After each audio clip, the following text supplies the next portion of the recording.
गांधी राष्ट्रीय मुक्त विद्यापीठ यांच्यामार्फत क्षेत्रीय भाषांमधून मार्गदर्शन वर्गांचे आयोजन करण्यात येत आहे. त्या अंतर्गत आपण BHIC 103 हा विषय अभ्यासणार आहोत.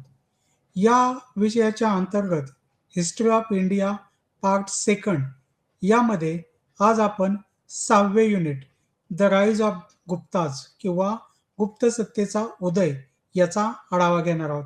नमस्कार, मी डॉक्टर सचिन ओहोट. विद्यार्थी मित्रांनो, आपणा सर्वांना कल्पना आहेच, मौर्य सत्तेच्या ऱ्हासानंतर भारतामध्ये परकीयांची आक्रमणं झाली. त्याचबरोबर भारतामध्ये काही लहान आकाराची स्थानिक राज्य ही सुद्धा उदयास आलेली आपल्याला दिसून येतात. खरं तर या सर्व सत्तांचा आपण सविस्तरपणे आढावाही घेतलेला आहे. यामध्ये विशेषतः जी भारतावर परकीय आक्रमणं झाली त्याच्यामध्ये इंडो ग्रीक असतील, शक असतील, कुशाण असतील, पल्लव असतील, या सर्वांची आपण सविस्तर पद्धतीने माहिती पाहिलेली होती. मौर्य सत्तेचा ऱ्हास ज्या सत्तेने केला किंवा ज्या राजवटीने केला त्या शुंग राजवटीची ही आपण सविस्तरपणे माहिती पाहिलेली होती. पुष्यमित्र शुंग की जो सुरुवातीला मौर्यांचा सेनापती होता, त्या मौर्यांच्या सेनापतीने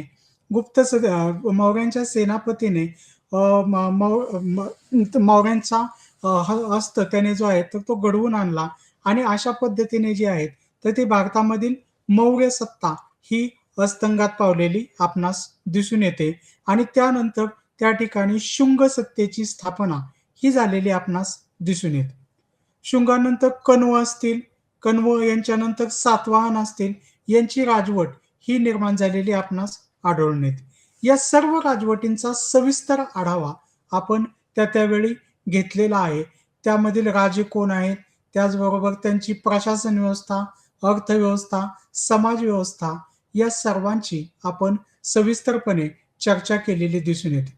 खरं तर मौर्य साम्राज्याच्या ऱ्हासानंतर एक प्रकारची राजकीय पोकळीच निर्माण झालेली होती.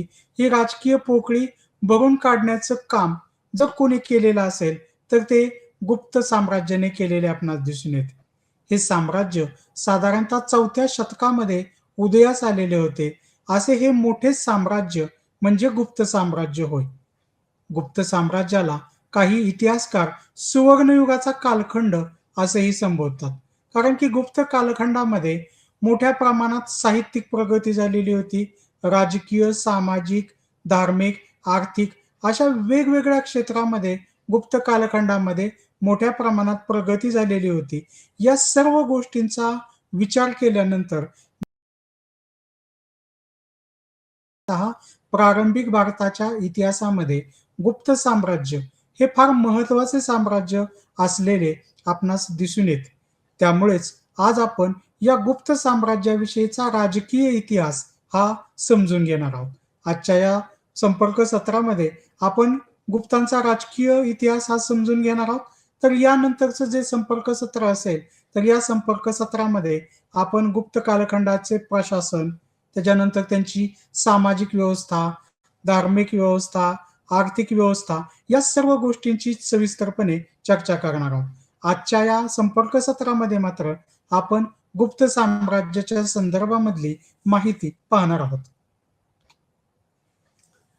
ज्यावेळेस आपण गुप्त साम्राज्य याविषयीची माहिती किंवा त्याची राजकीय माहिती अभ्यासण्यासाठी सुरुवात करतो त्यावेळेस सर्वप्रथम प्रश्न निर्माण होतो की अशा या मोठ्या साम्राज्याचं, या साम्राज्याची स्थापना करण्याच्या पाठीमागे कोणाचा हात किंवा कोणाचे योगदान होते हे समजून घेणं आवश्यक ठरतं. गुप्त साम्राज्याच्या संदर्भामध्ये या राज्याचा संस्थापक किंबहुना या साम्राज्याचा संस्थापक म्हणून आपणास श्रीगुप्त याचे नाव घ्यावे लागते. श्रीगुप्त याच्या नावाच्या अगोदर महाराज ही पदवीही त्याने लावलेली दिसून येते आणि त्यामुळेच महाराज श्रीगुप्त हाच गुप्त सत्तेचा संस्थापक आहे. या महाराज श्रीगुप्त याच्या संदर्भामध्ये काही उल्लेख हे आपणास आढळून येतात. विशेषतः एक चिनी यात्रेकरू इत्सिंग हा देखील आपणास महाराज श्रीगुप्त यांचा उल्लेख करताना आढळून येतो. एकंदरीतच श्रीगुप्त हा जसा गुप्त सत्तेचा संस्थापक आहे, तशाच पद्धतीने हा श्रीगुप्त हा त्या कालखंडातील एका चिनी यात्रेकरूच्या दृष्टिकोनातून सुद्धा एक महत्त्वाचा असणारा राजा म्हणून आपण त्याचं नाव जे आहे तर ते घेऊ शकतो. महाराज श्रीगुप्त हा गुप्त राज्याचा संस्थापक असला तरी सुद्धा त्याच्याविषयी काही उल्लेख अजून एक आपल्याला आढळून येतो. तो म्हणजे याने नालंदाजवळ बौद्ध भिक्खूंसाठी मठ बांधलेला होता आणि त्याने 24 गावांचे उत्पन्न हे सुद्धा लावून दिलेले होते. एकंदरीतच आपणास श्रीगुप्त याच्याविषयी विशेष माहिती ही उपलब्ध होत नाही. जी माहिती उपलब्ध होते ती आपणास चिनी यात्रेकरू आणि त्याचबरोबर बौद्ध धर्माच्या अनुषंगाने माहिती उपलब्ध होत असलेली दिसून येते. मात्र हा गुप्त राज्याचा संस्थापक होता ही मात्र खात्रीशीरपणे माहिती आपणास उपलब्ध होते. महाराज श्रीगुप्त की जो गुप्त सत्तेचा संस्थापक आहे, याच्या नंतर महाराज घटोत्कच हा देखील सत्तेवर आलेला आपणास दिसून येतो. विशेष म्हणजे या घटोत्कच याच्याविषयी सुद्धा फारशी माहिती उपलब्ध होत नाही. या दोन सुरुवातीच्या राजांच्या विषयी एक वैशिष्ट्य लक्षात ठेवणं आवश्यक आहे. ते म्हणजे या दोनही राजांनी आपल्या नावाच्या अगोदर महाराज हा शब्द लावलेला आहे. काही इतिहासकारांनी याविषयी वेगवेगळे अंदाज व्यक्त केलेले आपणास दिसून येतात. ज्या अर्थी श्रीगुप्त आणि घटोत्कच यांनी आपल्या नावाच्या अगोदर महाराज या शब्दाचा किंवा या पदवीचा वापर केलेला आहे, त्या अर्थी हे दोघे अगोदर कुठल्या तरी राज्याचे मांडलिक असले पाहिजेत असा अंदाज काही अभ्यासकांनी व्यक्त केलेला होता. तर काही अभ्यासकांचं या विरुद्ध मत असलेलं दिसून येतं की यांचं राज्य फारसं मोठं नव्हतं, म्हणून त्यांनी जे काही आहे तर ते स्वतःला महाराज ही पदवी लावून घेतली असावी असाही अंदाज काही अभ्यासकांनी व्यक्त केलेला आपणास दिसून येतो. एकंदरीतच यांच्या महाराज या पदवीविषयी काही अभ्यासकांमध्ये मतभेद असले तरी सुद्धा या दोघांनी गुप्त सत्तेची स्थापना करण्यामध्ये महत्वाचं योगदान दिलेलं होतं याविषयी मात्र सर्वांमध्ये एकमत असलेलं दिसून येतं. विशेष म्हणजे या दोनही राज्यकर्त्यांचे म्हणजेच महाराज श्रीगुप्त आणि महाराज घटोत्कच यांच्या कालखंडामध्ये गुप्त साम्राज्याची फारशी वाढ झालेली आपणास दिसून येत नाही. विद्यार्थी मित्रांनो, आपण तर पाहिलं की श्रीगुप्त याने गुप्त साम्राज्याची स्थापना केली. घटोत्कच गुप्त याने हे राज्य आहे त्या परिस्थितीत सांभाळण्याचा प्रयत्न हा केलेला होता. मग या राज्याचे साम्राज्यामध्ये रूपांतर कसे झाले, तर त्याची सुरुवात ही आपणास पहिला चंद्रगुप्त या राजापासून करावी लागते. खरं तर पहिला चंद्रगुप्त हा गुप्त घराण्यातील पहिला स्वतंत्र सम्राट मानला जातो. विद्यार्थी मित्रांनो, या अगोदरच आपण पाहिलेलं होतं की महाराज श्रीगुप्त आणि महाराज घटोत्कच असं या राजांनी स्वतःच्या नावाच्या अगोदर पदवी लावलेली होती. परंतु हा जो पहिला चंद्रगुप्त आहे तर त्या पहिल्या चंद्रगुप्त याच्या नावाच्या अगोदर महाराज ही पदवी लावलेली नाही आणि त्यामुळं बरेचसे इतिहास अभ्यासक याला खऱ्या अर्थाने गुप्त घराण्याचा पहिला स्वतंत्र सम्राट असल्याचे मानतात. पहिला चंद्रगुप्त याच्या कालखंडामध्ये गुप्त साम्राज्याचा विस्तार हा बराच झालेला आपणास दिसून येतो. साकेत, प्रयाग, मगध या ठिकाणी पहिला चंद्रगुप्त याच्या कालखंडामध्ये गुप्त सत्तेचा विस्तार झालेला दिसून येतो. त्याचीच एक खून म्हणून याने स्वतःला महाराजाधिराज ही पदवी सुद्धा लावून घेतलेली आपणास दिसून येते. म्हणजेच या अगोदरच्या राजांनी जी महाराज ही पदवी लावलेली होती त्याच्यापेक्षा वरिष्ठ पदवी म्हणजेच महाराजाधिराज ही पदवी पहिला चंद्रगुप्त याने स्वतःला लावून घेतलेली होती, हे आपण या ठिकाणी लक्षात घेतलं पाहिजे. पहिला चंद्रगुप्त हा जसा पहिला स्वतंत्र सम्राट म्हणून ओळखला जातो, तशाच पद्धतीने पहिला चंद्रगुप्त याच्या कालखंडामध्ये गुप्त सत्तेचा मोठ्या प्रमाणात विस्तारही झालेला आपणास दिसून येतो. पहिला चंद्रगुप्त याच्या कालखंडामध्ये गुप्त साम्राज्याच्या विस्ताराची जी सुरुवात व्हायला लागली, यासाठी कारणीभूत ठरलेली जर का कुठली महत्त्वाची घटना असेल, तर ती म्हणजे मॅट्रिमोनियल अलायन्स किंवा ज्याला आपण विवाह संबंधाद्वारे राज्य विस्ताराची एक प्रकारची त्याची स्ट्रॅटेजी अशा स्वरूपाचं जे काही आहेत, तर ते म्हणू शकतो. याने लिच्छवी राजकन्या म्हणजेच त्या कालखंडातील एका लिच्छवी नावाच्या गणराज्याच्या एका राजकन्येशी, कुमारदेवीशी जो आहे तर तो विवाह केला. हा विवाह पहिला चंद्रगुप्त याच्यासाठी त्याचबरोबर गुप्त साम्राज्यासाठी सुद्धा अत्यंत महत्त्वाचा ठरलेला आपणास दिसून येतो. कारण की त्या कालखंडामधील लिच्छवी हे एक महत्त्वाचे गणराज्य होते. त्या कालखंडातील अत्यंत प्रभावशाली असणाऱ्या या लिच्छवी राजघराण्याशी याचे विवाह संबंध प्रस्थापित झाल्यामुळे किंवा या राजघराण्यासोबत याने विवाह संबंध प्रस्थापित केल्यामुळे साहजिकच याच्या राजकीय प्रतिष्ठेमध्ये मोठ्या प्रमाणात भर पडलेली दिसून येते. त्याचबरोबर याची लष्करी ताकद ही सुद्धा जी काही आहे, तर ती काही अधिक प्रमाणात वाढलेली आपणास दिसून येते.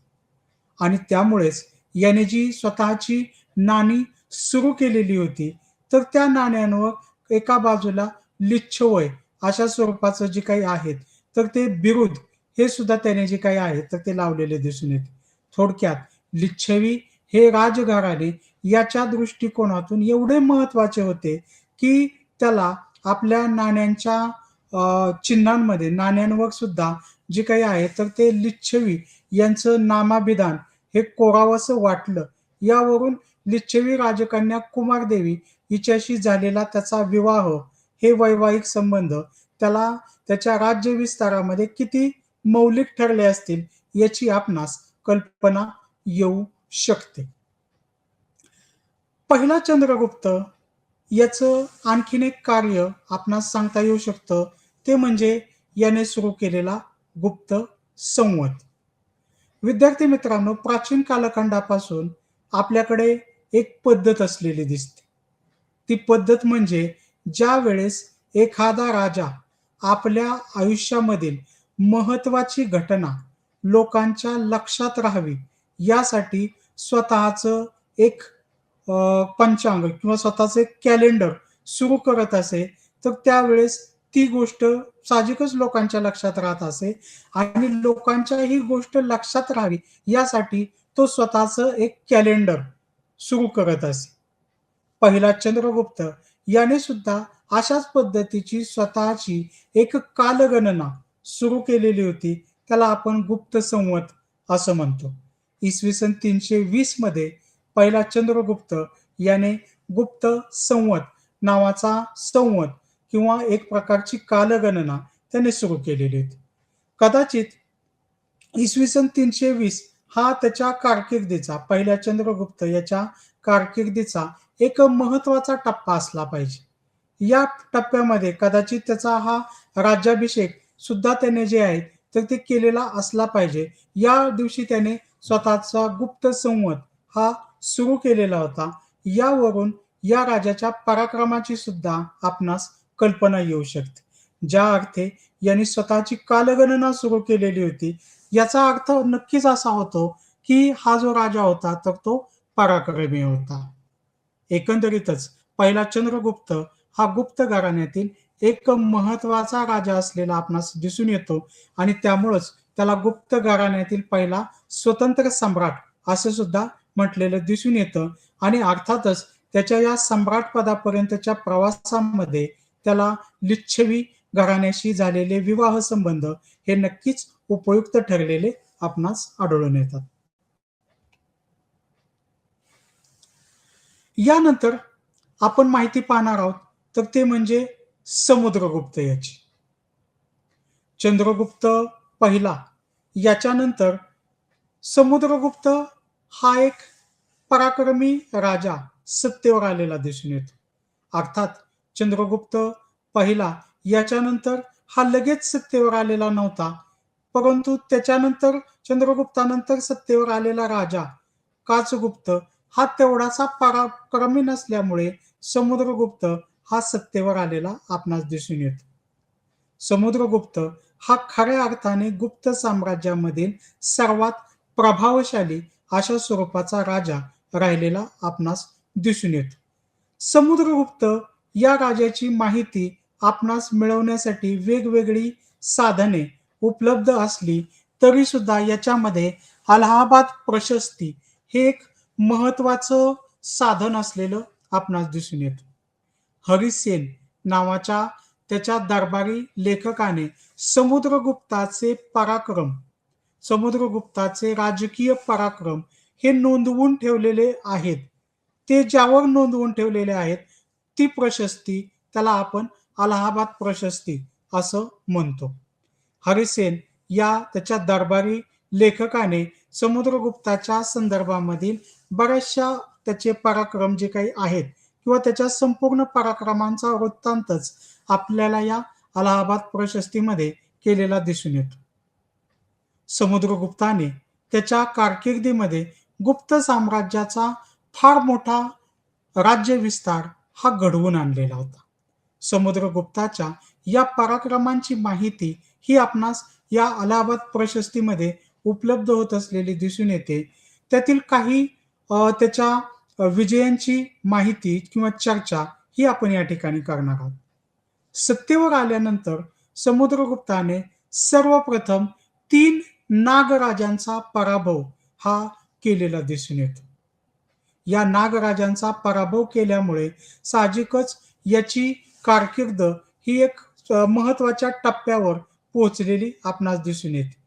हे राज्यकर्ते हे अर्थातच गुप्त साम्राज्याच्या आजूबाजूला असणाऱ्या प्रदेशामध्ये राज्य करणारे राजे होते. या नागराजांचा पराभव करून 3 नागराजांचा पराभव करून समुद्रगुप्ताने आपल्या विजयाची सुरुवात ही केलेली दिसून येते. नागराजांचा पराभव केल्यानंतर समुद्रगुप्त वळालेला होता तो म्हणजे दक्षिण भारताच्या दिग्विजयाकडे. समुद्रगुप्ताच्या कारकिर्दीमधील सर्वात महत्वाची घटना जर कोणती असेल तर ती म्हणजे त्याने दक्षिण भारतातील 12 राज्यांचा केलेला पराभव होय. खरं तर त्या कालखंडामध्ये दक्षिण भारत गुप्तांचे राज्य हे उत्तर भारतामध्ये होते आणि उत्तर भारतामध्ये असणाऱ्या एखाद्या राजाला दक्षिण भारतावर विजय प्राप्त करणं हे काहीसं अवघड असलेलं आपणास दिसून येतं. परंतु तरी सुद्धा याने दक्षिण दिग्विजयाची मोहीम हाती घेतली आणि या दक्षिण दिग्विजयाच्या मोहिमेमध्ये त्याने एक नव्हे दोन नव्हे तर तब्बल 12 राजांचा पराभव हा केलेला होता. साहजिकच त्याचा हा दक्षिण भारतावरचा किंवा दक्षिण दिग्विजय हा फार महत्वाचा ठरलेला आपणास दिसून येतो. समुद्रगुप्ताच्या संदर्भामध्ये त्याच्या तिसरा विजय म्हणून आपण उत्तरेकडील बंडांचा बिमोड याचा देखील उल्लेख करू शकतो. आपल्याला माहितीच आहे आत्ताच आपण उल्लेख केल्याप्रमाणे समुद्रगुप्ताने दक्षिण भारतावर मोहीम काढून त्या ठिकाणच्या 12 राजांचा पराभव केला. त्या 12 राजांचा पराभव करण्यासाठी गेलेल्या समुद्रगुप्ताला उत्तरेकडे काहीशा बंडाळीला सामोरे जावे लागले. उत्तर भारतामधील 9 राजांनी त्याच्या विरुद्ध एकत्रित येऊन बंड पुकारलेले आपणास दिसून येते. परंतु पराक्रमी असणाऱ्या समुद्रगुप्ताने या 9 राज्यांचा देखील पराभव केलेला आपणास दिसून येतो. एकंदरीतच राज्याच्या सुरुवातीच्या कालखंडामध्ये किंवा आपल्या कारकिर्दीच्या सुरुवातीच्या कालखंडामध्ये 3 नागराजांचा पराभव करण्यापासून ते दक्षिणेतील 12 राजांचा पराभव करून त्यांना आपलं वर्चस्व मान्य करायला लावण्याबरोबरच उत्तरेकडेही बंड केलेल्या 9 राजांचा पराभव हा समुद्रगुप्ताने केलेला होता. यावरून त्याच्या पराक्रमाची कल्पना ही आपणास येऊ शकते. खरं तर या संदर्भामध्ये एक लक्षात घेणं आवश्यक आहे की समुद्रगुप्ताने जरी दक्षिण भारतामधील 12 राजांचा पराभव केलेला असला तरी सुद्धा या राजांना पूर्णपणे आपल्या वर्चस्वाखाली आणलेलं नाही. तर या राजांचा पराभव केला आणि त्या पराभव केलेल्या राजांना आपलं वर्चस्व त्याने मान्य करण्यासाठी भाग पाडलं. त्या राजांना त्याने जे आहेत, तर ते त्यांच्या त्यांच्या प्रदेशामध्ये स्वतःचा राज्यकारभार करण्यासाठी त्यांना सवलत दिली. मात्र त्याचबरोबर आपलं वर्चस्व त्यांनी मान्य केलं पाहिजे, ही अट त्याने जी काही होती, तर ती टाकलेली होती. एकंदरीतच दक्षिण भारतामध्ये गुप्त साम्राज्याचा विस्तार करणे, दक्षिण भारतातील लोकांवर, दक्षिण भारतातील राज्यांवर आपला प्रभाव जमवणे, यामध्ये समुद्रगुप्त हा यशस्वी झालेला आपणास दिसून येतो. हे आपणास समुद्रगुप्त याच्या राजकीय कामगिरीचा थोडक्यात आपणास आढावा घेता येऊ शकतो. परंतु समुद्रगुप्त याच्या कारकिर्दीचं वैशिष्ट्य सांगत असताना आपण काय मुद्दे सांगू शकतो? तर समुद्रगुप्त हा एक महान विजेता होता, हे आपणास त्याच्या योग्यतेच्या संदर्भामध्ये सांगता येऊ शकते. आत्ताच आपण सांगितलं पहा, की त्याने सत्तेवर आल्यापासून जवळपास 30 एक राजांचा पराभव हा त्याने केलेला आहे पहा. त्याने जे आहे तर तो एक दक्षिणेकडच्या 12 राजांवर विजय मिळवलेला आहे. उत्तरेकडच्या 9 राजांवर विजय मिळवलेला आहे. या सर्व गोष्टी त्याने का प्राप्त करू शकला? तर तो एक महान विजेता होता आणि त्यामुळं त्याने जे काही आहेत, तर ते ह्या राजांवर त्याने विजय प्राप्त केलेला होता. हे आपण या ठिकाणी लक्षात घेणं आवश्यक आहे. एखाद्या महान राज्यकर्त्याला तो महान प्रशासक असणं किंवा उत्कृष्ट प्रशासक असणं हे सुद्धा आवश्यक असतं. समुद्रगुप्त हा सुद्धा जसा पराक्रमी राजा होता, तसाच तो एक उत्कृष्ट प्रशासकही होता, हे आपण या ठिकाणी लक्षात घेतलं पाहिजे. यापूर्वीच आपण उल्लेख केल्याप्रमाणे त्याने दक्षिण भारतातील 12 राजांना पराभव जरी केलेलं असलं, त्यांना पराभूत जरी केलेलं असेल, तरी सुद्धा त्यांना पूर्णपणे आपल्या वर्चस्वाखाली आणलं नाही. तर त्यांना त्यांच्या भागामध्ये, त्यांच्या त्यांच्या राज्यामध्ये त्यांचा त्यांचा कारभार करण्याचं स्वातंत्र्य दिलं. मात्र वेळोवेळी त्यांनी गुप्त साम्राज्याचं वर्चस्व मान्य केल्याचे मान्य केल्याचं त्यांना जाहीर करण्यासाठी सांगितण्यात आलेलं होतं. यावरून त्याच्या प्रशासकीय दृष्टीची सुद्धा जी आहे, तर ती आपणास कल्पना येऊ शकते. कारण एवढ्या सुदूर दक्षिण भारतामध्ये कोणत्याही राज्यकर्त्यालाच कायमस्वरूपी विजय प्राप्त करणं ही अशक्य अशा स्वरूपाची गोष्ट असते आणि त्यामुळंच त्याने जे आहे तर ते या राजांना त्यांच्या त्यांच्या भागामध्ये सवलत दिलेली होती आणि त्याचबरोबर इतर वेळेस मात्र जे आहे तर ते त्यांना गुप्तांचं वर्चस्व हे मान्य करावं लागणार होतं. यावरून आपणास त्यांच्या उत्कृष्ट प्रशासक व्यवस्थेची कल्पना ही येऊ शकते. समुद्रगुप्त हा जसा उत्कृष्ट राजा होता, उत्कृष्ट प्रशासक होता, तशाच पद्धतीने त्याने त्याच्या दरबारामध्ये विद्या व कला यांना आश्रय दिलेला होता. विशेष म्हणजे हा स्वतः देखील कलाप्रेमी असलेला आपणास दिसून येतो. त्याच्या नाण्यांवरून आपणास त्याच्या कलाप्रेमी कलाप्रेमाची जाणीव ही जी आहे तर ती होऊ शकते. त्याच्या नाण्यांवर आपणास तो वीणा वाजवत असल्याचे आढळून आले आहे. यावरून हा स्वतः देखील कलाप्रेमी राजा होता, हे आपणास आढळून येते. याच्या दरबारामध्ये सुद्धा वेगवेगळ्या स्वरूपाचे विद्वान लोक यांना राजाश्रय हा देण्यात आलेला होता. यावरून हा राजा विद्या व कला यांना देखील आश्रय देणारा अशा स्वरूपाचा राजा होता, हे आपण लक्षात घेतलं पाहिजे. समुद्रगुप्त याच्या कारकिर्दीचा आढावा घेत असताना आपणास त्याच्या धार्मिक उदारतेची सुद्धा कल्पना येते. हा स्वतः हिंदू धर्माचा किंवा आपण वैदिक धर्माचा असंही म्हणू शकतो. वैदिक धर्माचा जरी त्याने स्वतः जरी अंगीकार केलेला होता, तरी सुद्धा इतर धर्मांच्या बाबतीमध्ये याची वागणूक ही काहीशी उदार असलेली आपणास दिसून येते. यावरून त्याच्या आपणास धार्मिक उदारतेचं सुद्धा आपण सांगू शकतो.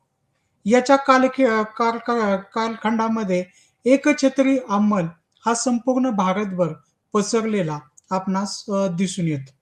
एकंदरीतच मौर्य राजा सम्राट अशोक याच्या कारकिर्दीमध्ये मौर्य साम्राज्याचा जो विस्तार झालेला होता, काहीशी तशीच परिस्थिती ही आपणास समुद्रगुप्त याच्या कालखंडामध्ये सुद्धा झालेली दिसून येते.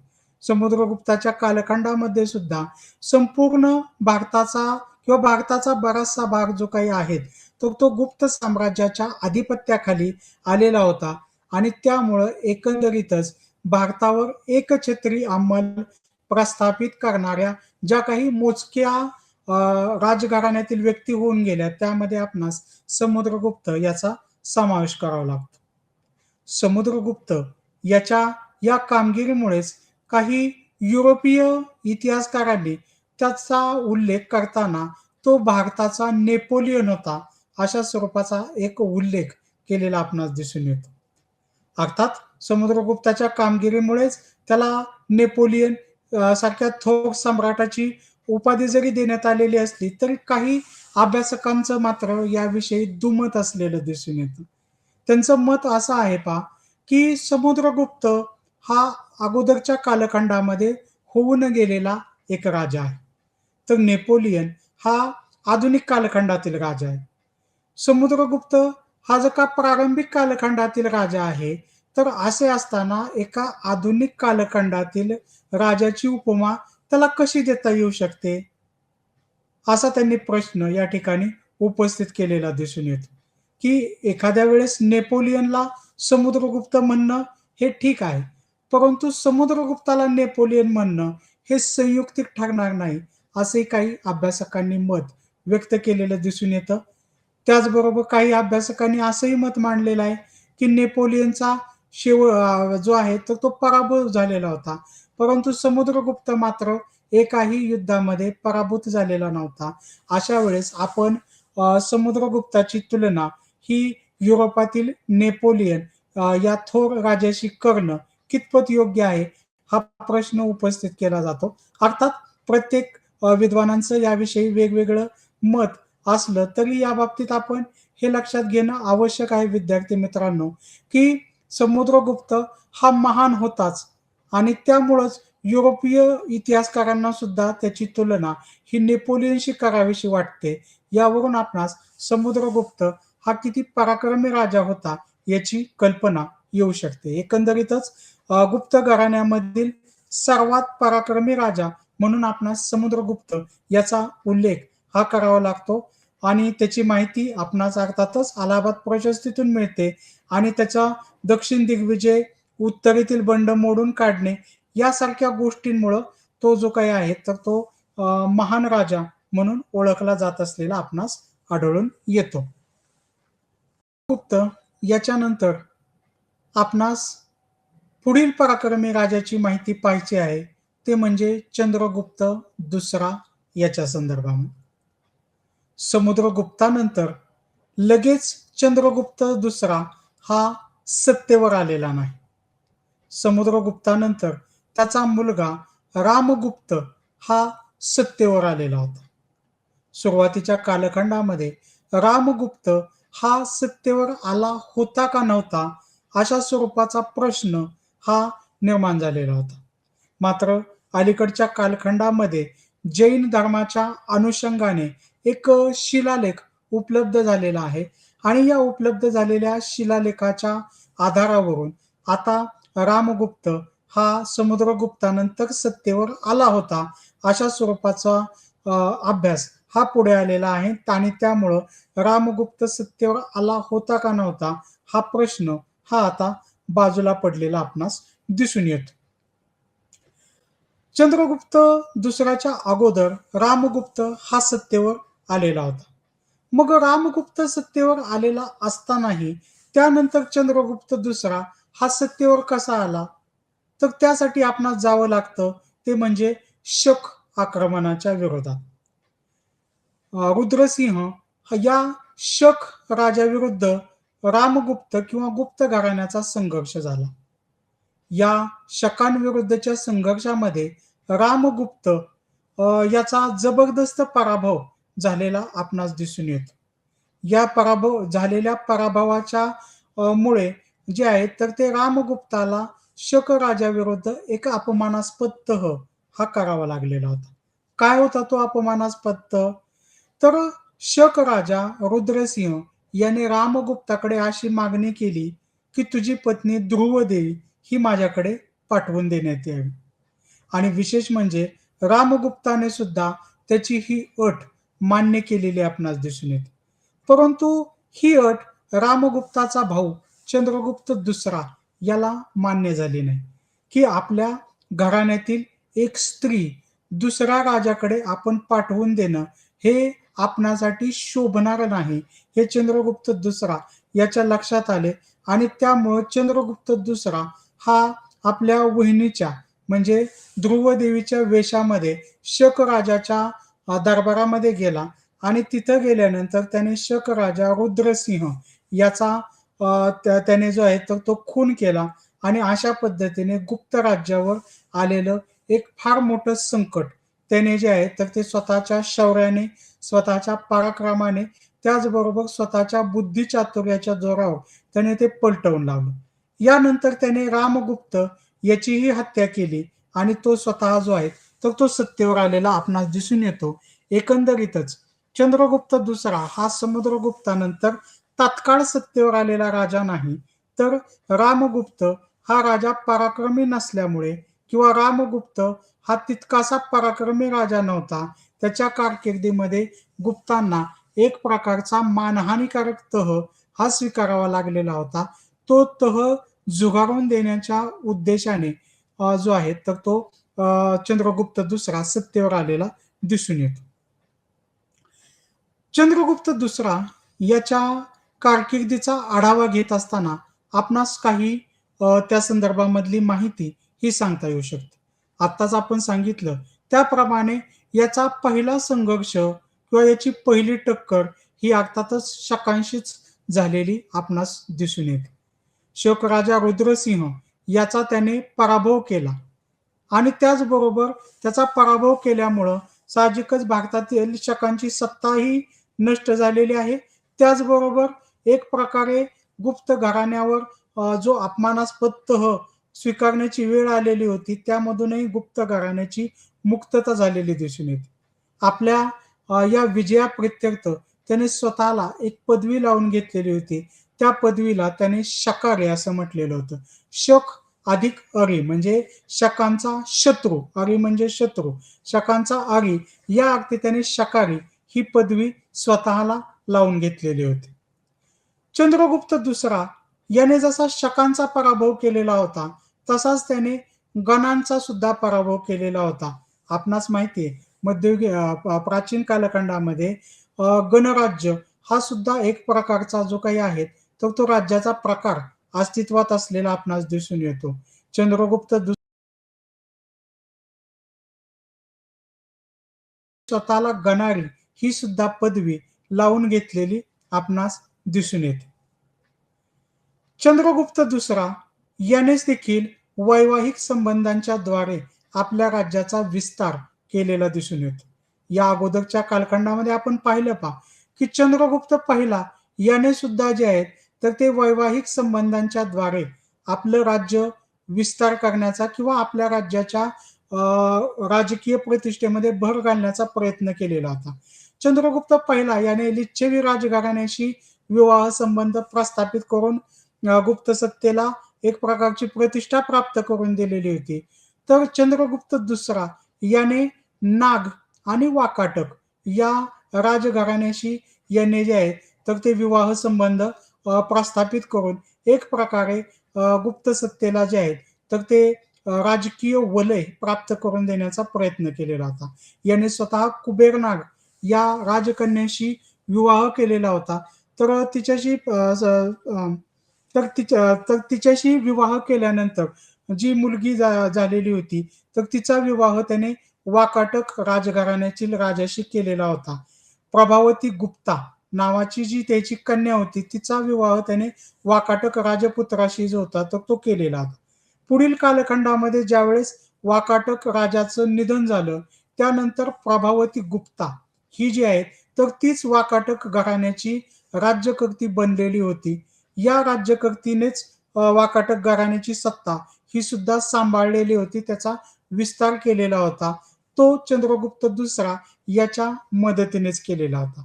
एकंदरीतच नाग घराणे आणि वाकाटक घराणे यांच्यासोबत विवाह संबंध प्रस्थापित केल्यानंतर या राजघराण्याच्या प्रतिष्ठेत ही भरच पडलेली होती.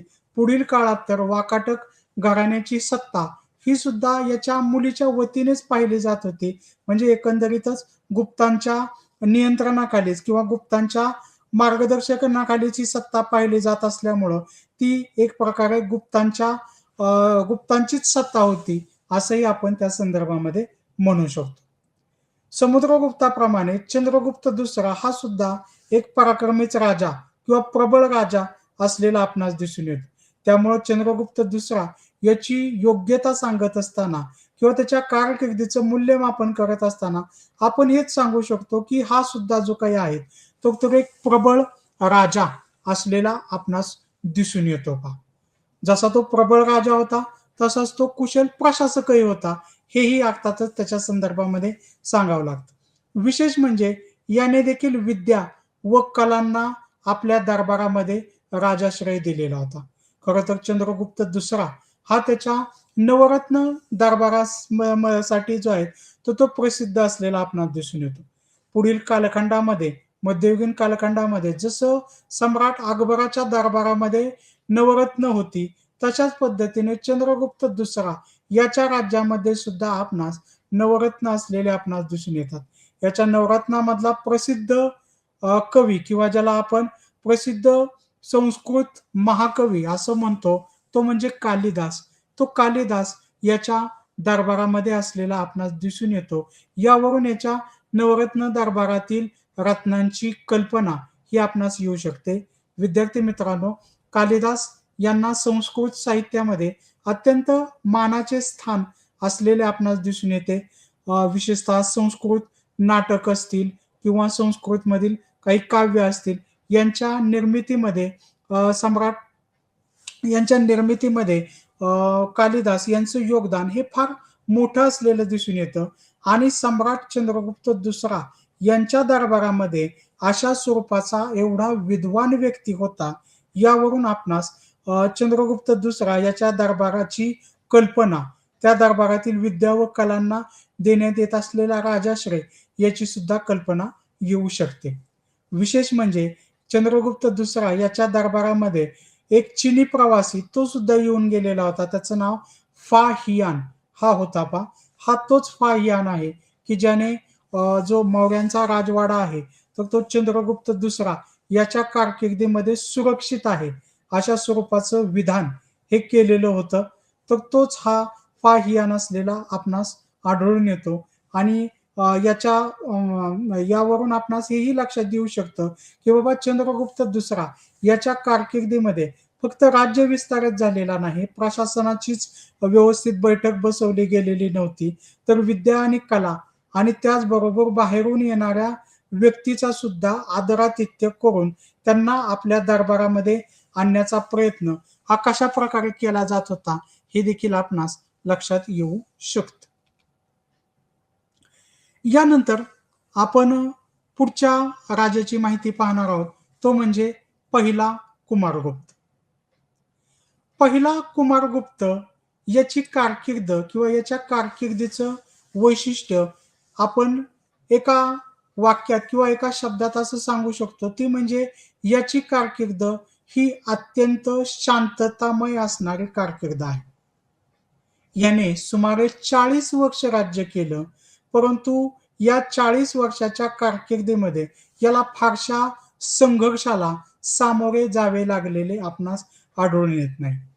समुद्रगुप्त, चंद्रगुप्त दुसरा यांनी प्राप्त केलेलं राज्य व्यवस्थित पद्धतीने सांभाळणं हेच याचं महत्वाचं कर्तृत्व असलेलं आपणास दिसून येतं आणि आपल्या 40 वर्षांच्या कारकिर्दीमध्ये याने त्यांचं ते राज्य हे खूप व्यवस्थित पद्धतीने सांभाळलेलं आपणास आढळून येतं. याच्या 40 वर्षाच्या कारकिर्दीमध्ये याने अश्वमेध यज्ञ हा सुद्धा केलेला आपणास दिसून येतो आणि आपणा सर्वांना कल्पनाच आहे, की अश्वमेध यज्ञ ही संकल्पना अशी आहे, की ज्यावेळेस एखाद्या राजाला अशा प्रकारचा यज्ञ करायचा असतो, तर त्यावेळेस त्याला तो जो यज्ञ करण्यासाठी त्याने घेतलेला घोडा असतो, तर तो घोडा आपल्या राज्याच्या सीमावर्ती प्रदेशामधून फिरवून आणायचा असतो आणि ज्यावेळेस तो अश्वमेधाचा घोडा तो सर्व राज्यामध्ये तो फिरवून आणतो, तर त्यावेळेस सीमावर्ती राज्यामधील जर का कुठल्या राजाने त्याला विरोध केला, तर त्याला त्याच्याशी युद्ध करावं लागतं. या युद्धामध्ये जर समोरचा राजा पराभूत झाला, तर आणि तरच हा अश्वमेध यज्ञ करण्याचा अधिकार त्या राजाला असतो, अन्यथा तो अधिकार गमावून बसतो. ज्या अर्थी याने अशा प्रकारचा अश्वमेध यज्ञ केलेला होता, याचाच अर्थ विद्यार्थी मित्रांनो असा आहे, की याच्या सत्तेला कोणीही आव्हान त्या काळामध्ये दिलेलं नव्हतं.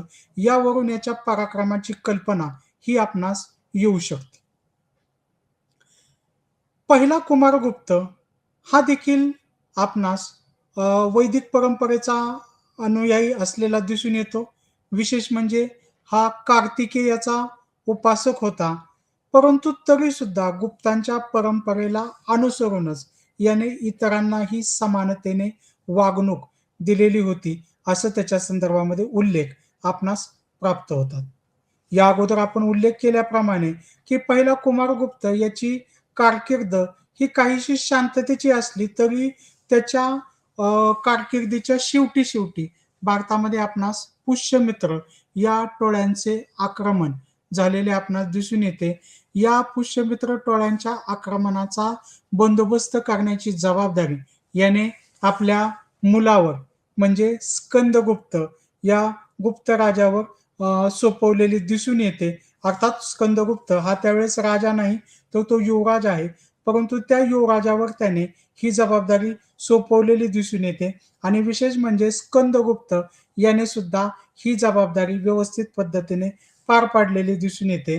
एकंदरीतच गुप्त घराण्यामधील शांततामय कारकीर्द बरीचशी लाभलेला कुमारगुप्त हा एक महत्वाचा राजा असलेला आपणास आढळून येतो. यानंतर आपण गुप्त घराण्यातील पुढचा एक राजा स्कंदगुप्त याची माहिती पाहणार आहोत.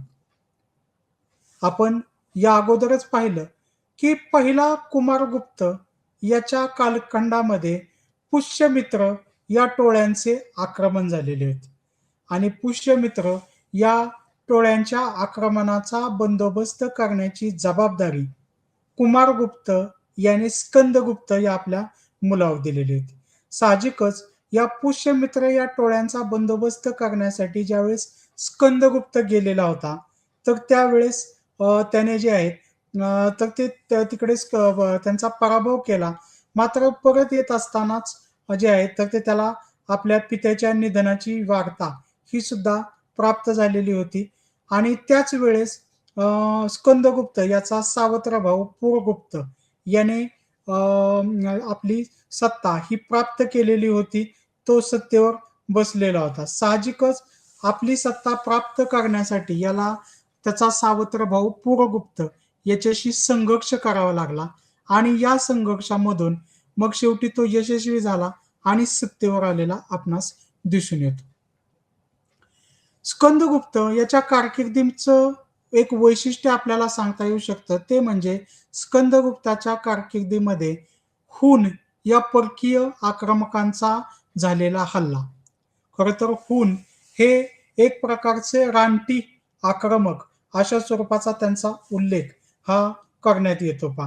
हुनांची जी काही सत्ता होती, तर त्या हुनांनी जे आहे, तर ते 2 त्यांच्या टोळ्या झालेल्या होत्या. त्यातील एक टोळी जी काही आहेत, तर ते युरोप मार्गे गेलेली होती. तर एक टोळी जी काही आहे, तर ती आशियाच्या मार्गाने आलेली आपणास दिसून येते. या आशियाकडे आलेल्या हुनांच्या आक्रमकांना त्यांचा बंदोबस्त करण्याचं काम हे स्कंदगुप्त याने केलेले दिसतं पहा.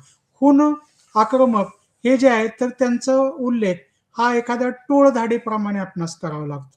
ज्याप्रमाणे एखाद्या पिकावर टोळधाड आल्यानंतर ते संपूर्ण पीक हे नष्ट होतं, तसं हुनांचे आक्रमण झाल्यानंतर ते राज्य कायमस्वरूपीचं बरबाद होत असे. अशा हुनांच्या आक्रमणाचा उल्लेख आपणास प्राचीन कालखंडाच्या साहित्यामध्ये आढळून येतो. ही अशा प्रकारची हुनांच्या आक्रमणाची एक टोळी ही सुद्धा स्कंदगुप्त याच्या कारकिर्दीमध्ये आलेली होती. मात्र या हुनांच्या बंदोबस्त करण्याचं काम जे आहे तर ते स्कंदगुप्त यांनी केलेलं होतं. यावरून आपणास स्कंदगुप्त याच्या योग्यतेची कल्पना येऊ शकते. स्कंदगुप्ताची योग्यता सांगत असताना आपणास काही मुद्दे सांगावे लागतात. ते म्हणजे स्कंदगुप्त हा एक उत्कृष्ट सेनापती होता. त्याच्या उत्कृष्ट सेनापती पदाची चुणूक ही आपणास अर्थातच तो युवराज असल्यापासूनच येते. त्याने जे आहे तर ते पुष्यमित्र या रानटी टोळ्यांचा बंदोबस्त युवराज असतानाच केलेला होता. आपल्या वडिलांच्या कारकिर्दीमध्येच त्याने केलेला होता. त्याचबरोबर सत्तेवर आल्यानंतर देखील याने त्या कालखंडामधील एक अत्यंत घातक असणारे आक्रमक हुन यांचा सुद्धा पराभव केलेला होता. यावरून याच्या उत्कृष्ट सेनापती पदाची कल्पना ही आपणास येऊ शकते. अर्थातच हा एक महान योद्धा सुद्धा जो काही होता, तर तो होता हेही आलंच. त्याचबरोबर याची जी काही आहे, तर ती कारकीर्द ही लोकोपयोगी कामासाठी सुद्धा जी आहे, तर ती ओळखली जात होते पहा. गुजरातमध्ये सुदर्शन नावाचा तलाव आहे. हा तलाव शेतीसाठी त्याचबरोबर त्या कालखंडामध्ये लोकांच्या पाण्याच्या सोयी-सुविधेच्या दृष्टिकोनातून सुद्धा अत्यंत महत्त्वाचा असणारा असा हा तलाव होता. या तलावाची दुरुस्ती करण्याचं काम हे देखील स्कंदगुप्त याने केलेलं होतं. यावरून आपणास त्याच्या लोकोपयोगी कामाची सुद्धा कल्पना येऊ शकते. विशेष म्हणजे 12 वर्ष गुप्त सत्तेचा धाक हा भारतातील प्रदेशांवर आणि इतर राज्यांवर निर्माण करण्यामध्ये हा यशस्वी ठरलेला होता. यावरूनही आपणास स्कंदगुप्त याच्या योग्यतेची जाणीव ही होऊ शकते. स्कंदगुप्त हा खऱ्या अर्थाने गुप्त साम्राज्यातला शेवटचा पराक्रमी राजा होता, असं आपण म्हटलं तर चालू शकतं पहा. कारण त्यानंतर गुप्त घराण्यामध्ये पराक्रमी राजे होऊन गेले नाही. जे राजे होऊन गेले त्यांनी अर्थातच आपल्या परीने गुप्त साम्राज्य सांभाळण्याचा प्रयत्न हा केलेला होता. मात्र त्यांचं राज्य हे फार काळ टिकू शकलं नाही. ते राज्य जे काही आहे तर ते हळू-हळू नष्ट होण्याच्या मार्गाने त्याची वाटचाल सुरू झाली. स्कंदगुप्तानंतर पुरुगुप्त, बुधगुप्त, नरसिंहगुप्त, भानुगुप्त, वैद्यगुप्त अशा स्वरूपाचे जे आहेत तर ते राजे होऊन गेले. परंतु हे राजे फारसे पराक्रमी नव्हते. साहजिकच यानंतर गुप्त राज्य घराण्याची जी काही आहेत, तर ती वाताहत व्हायला सुरुवात झाली आणि त्यानंतर गुप्त राज्याचा शेवट हा झालेला आपल्याला दिसून येतो आणि त्यामुळं गुप्त साम्राज्याच्या अस्ताची नेमकी कारणं काय आहेत, हे समजून घेणं हे देखील आपणास आवश्यक ठरतं. गुप्त साम्राज्याच्या अस्ताची काही कारणे आपणास सांगता येतात. त्यातलं पहिलं आहे ते म्हणजे दुर्बल राजा. आत्ताच आपण उल्लेख केल्याप्रमाणे स्कंदगुप्त हा जो आहे तर तो गुप्त घराण्यातील शेवटचा पराक्रमी राजा ठरलेला दिसून येतो. या स्कंदगुप्तानंतर जे राजे गुप्त साम्राज्याच्या राजेपदी आलेले होते, तर ते राजे हे अत्यंत कमकुवत किंवा दुर्बल असलेले आपणास दिसून येतात. साहजिकच त्यांच्या दुर्बलतेचा फायदा हा काही लोकांनी घेतलेला दिसून येतो. काही स्थानिक राजांनी घेतलेला दिसून येतो. काही परकीय आक्रमकांनीही दिसलेला दिसून येतो आणि त्यामुळंच त्यांचे ही दुर्बलता हीच गुप्त साम्राज्याच्या अस्तासाठी कारणीभूत ठरलेली आपणास दिसून येते.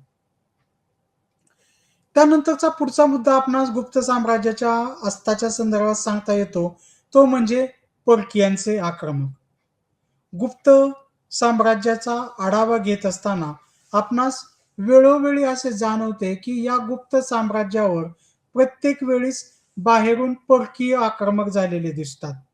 कुमारगुप्त याच्या कारकिर्दीमध्ये झाले कुमारगुप्त याच्या कारकिर्दीमध्येही आपणास दिसून येतं, की पुष्यमित्राचे आक्रमण झालेले होते. त्यानंतर हुनांचे आक्रमण हे सुद्धा झालेले आपणास दिसून येतात. अशा स्वरूपाची वेगवेगळी परकीय आक्रमणे ही गुप्त साम्राज्यावर सातत्याने घडून आलेले आपणास दिसून येतात आणि साहजिकच त्यामुळं हे जे साम्राज्य आहे, तर ते अस्तंगत पावत चाललेलं आपणास दिसून येतं. त्याचबरोबर अंतर्गत यादवी हे सुद्धा गुप्त साम्राज्याच्या अस्ताचं एक महत्वाचं कारण ठरलेलं आपणास दिसून येतं.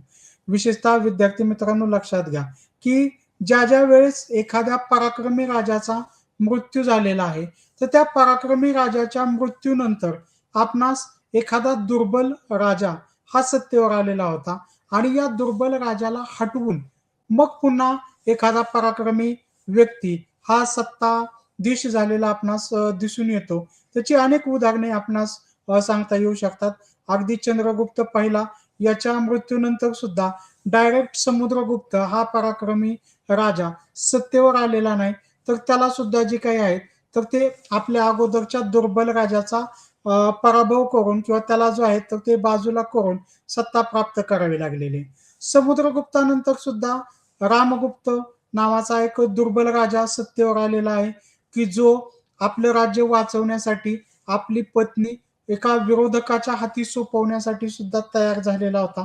मात्र त्याला बाजूला सारून चंद्रगुप्त दुसरा हा सत्तेवर आलेला आहे. एकंदरीतच आपणास असं आढळून येतं पहा, की गुप्त साम्राज्याच्या सत्तांतरांच्या वेळेस सत्तांतराच्या वेळेस अंतर्गत यादवी ही खूप मोठ्या प्रमाणात झालेली होती आणि या अंतर्गत यादवीचा परिणाम हा अर्थातच साम्राज्याच्या स्थिरतेवर, साम्राज्याच्या वाढीवर हा सातत्याने होत असतो आणि त्यामुळेच गुप्त साम्राज्याचा अस्त हा सुद्धा झालेला आपणास आढळून येतो. त्यानंतर आपणास पुढचं कारण सांगता येऊ शकतं ते म्हणजे सीमा नीतीचा अभाव. सीमानीती म्हणजे आपणाला सगळ्यांना माहिती आहे पहा, की प्रत्येक राज्य ही त्याची ठराविक बाउंडरी ही आखून घेतलेली असते. गुप्त साम्राज्याच्या संदर्भामध्ये सुद्धा जे काही आहेत, तर ते सीमेवरच्या राज्यांच्या संदर्भामध्ये कुठलीही ठोस अशा स्वरूपाची पॉलिसी नसल्यामुळे एक प्रकारे सीमानीतीचा अभाव हा सुद्धा गुप्त साम्राज्याच्या अस्तासाठी कारणीभूत ठरलेला आपणास दिसून येतो. त्यानंतर वांशिक अधिकाराची पद्धत ही सुद्धा त्यामध्ये समाविष्ट करावी लागते, की अ, स स गुप्त एखाद्या राजाच्या मृत्यूनंतर कोण सत्तेवर येणार या बाबतीतली जी काही आहे, तर ती निश्चितता नव्हती किंवा त्याच्यामध्ये जे काही आहेत, तर ते सत्तेवर आलेले जे काही लोक होते, तर ते फारसे पराक्रमी नसल्यामुळं त्यांना बाजूला करून दुसऱ्याला सत्तेवर यावं लागत होते. यामुळं सुद्धा जे काही आहे, तर ते गुप्त साम्राज्याचा अस्त हा झालेला आपणास दिसून येतो. गुप्त साम्राज्याच्या संदर्भामध्ये आर्थिक दुरावस्था हे सुद्धा जे काही आहे, तर ते एक महत्त्वाचं कारण ठरलेलं दिसून येतं. विद्यार्थी मित्रांनो लक्षात घ्या, की खरं तर गुप्त साम्राज्य हे भारताच्या प्रारंभिक भारताच्या इतिहासामधलं एक आर्थिकदृष्ट्या अत्यंत महत्त्वाचं असणारं साम्राज्य म्हणून ओळखलं जातं. काही अभ्यासकांनी तर याला सुवर्णयुगाचा कालखंड असलेलं राज्य असं सुद्धा म्हटलेलं आहे. परंतु मग असं असताना सुद्धा या राज्याची नंतरच्या कालखंडामध्ये आर्थिक दुरावस्था झालेली दिसून येते. याचं एक उदाहरण आपल्याला सांगता येऊ शकतं पहा. गुप्तांची जी नाणी होती, तर ती प्युअर सोन्याची नाणी सुरुवातीच्या कालखंडामध्ये होती. म्हणजे ज्यावेळेस राजे पराक्रमी होते, तर त्यावेळेस अर्थातच राज्याकडे जे काही आहे, तर ते संपत्तीचा ओघ हा सातत्याने येत होता आणि त्यामुळं त्यांची जी काही आर्थिक परिस्थिती ही अत्यंत चांगली स्वरूपाची होती. त्यामुळं त्यांची नाणी जी काही आहेत, तर ती सोन्याची नाणी असलेली आपणास दिसून येतात. परंतु नंतरच्या टप्प्यामधली जी काही नाणी आहेत, तर त्या नाण्यांमध्ये आपणास हीळ या पिवळसर धातूचा काय म्हणतात त्याला भेसळ केलेली आपणास दिसून येते. म्हणजे ते नाणं दिसताना सोन्याचं नाणं असल्यासारखंच वाटतं. परंतु ज्यावेळेस त्याचा बारकाईने अभ्यास करण्यात येतो, त्यावेळेस मात्र ते नाणं सोन्याचं नाही, तर ते भेसळयुक्त नाणं आहे, हे आपणास आढळून येतं. यावरून आपणास गुप्त साम्राज्याची शेवटी जी आर्थिक दुरावस्था झालेली होती, तर त्याची कल्पना येऊ शकते.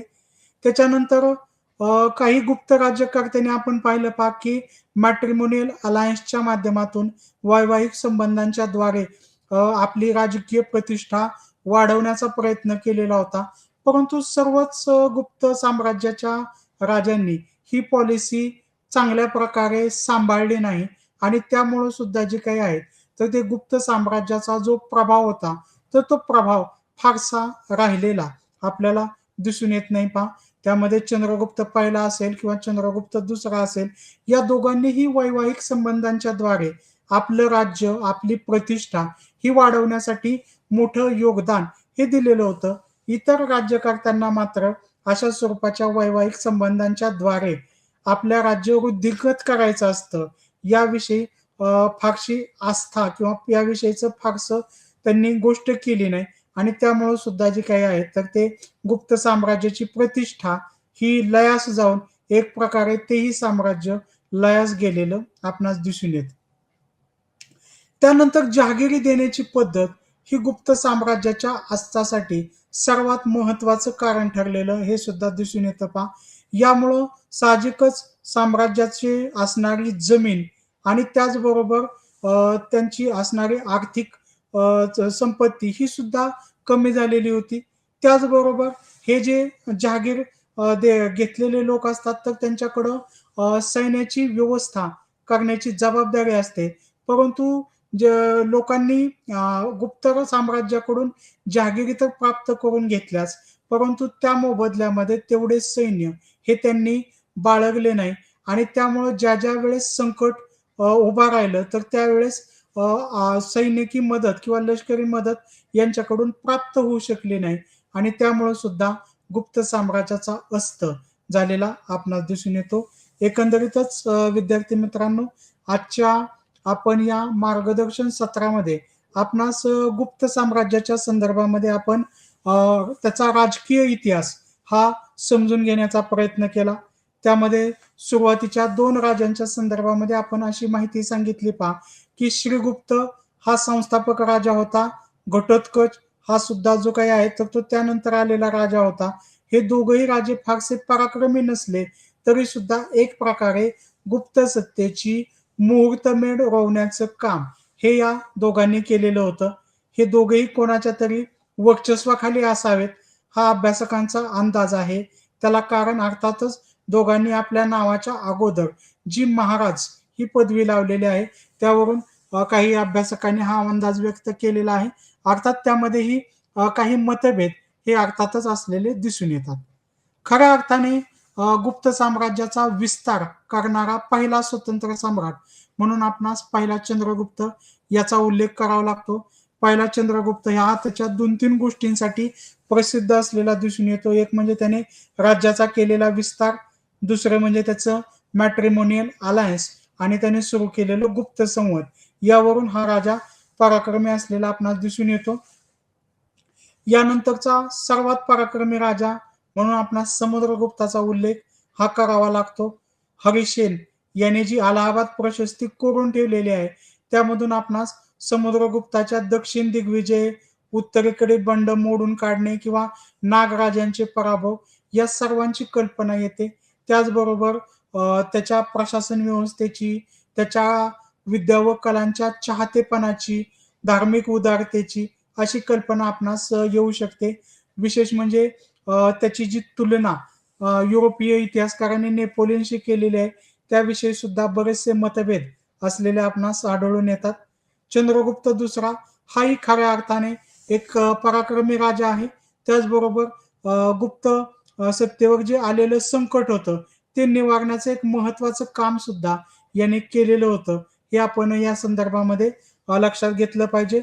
चंद्रगुप्त दुसरा हा देखील त्याच्या नवरत्न दरबारांसाठी ओळखला जातो. हे आपण लक्षात घेतलं पाहिजे. पहिला कुमारगुप्त याची कारकीर्द ही त्याच्या शांततेसाठी ओळखली जाते. परंतु त्याच्या कारकिर्दीच्या शेवटी मात्र त्याला पुष्यमित्र टोळ्यांच्या आक्रमणाला सामोरे जावे लागलेले होते आणि ती जबाबदारी स्कंदगुप्ताने पार पाडून त्यांचा पराभव हा केलेला होता. स्कंदगुप्तानंतर मात्र फारसे पराक्रमी राजे गुप्त घराण्यामध्ये होऊ शकले नाही आणि त्याचे पर्यवसन हे गुप्त साम्राज्याच्या अस्तामध्ये झालेले आपणास दिसून येतात. या अस्ताची वेगवेगळी कारणं ही आपण या ठिकाणी अभ्यासलेली आहेत. एकंदरीतच गुप्तांचा राजकीय इतिहास हा आजचा आपण टॉपिक या ठिकाणी कव्हर केलेला आहे. यानंतरच्या पुढच्या संपर्क सत्रामध्ये आपण गुप्त कालखंडामधील प्रशासकीय, सामाजिक, आर्थिक या जीवनाची सविस्तरपणे चर्चा करणार आहोत. धन्यवाद.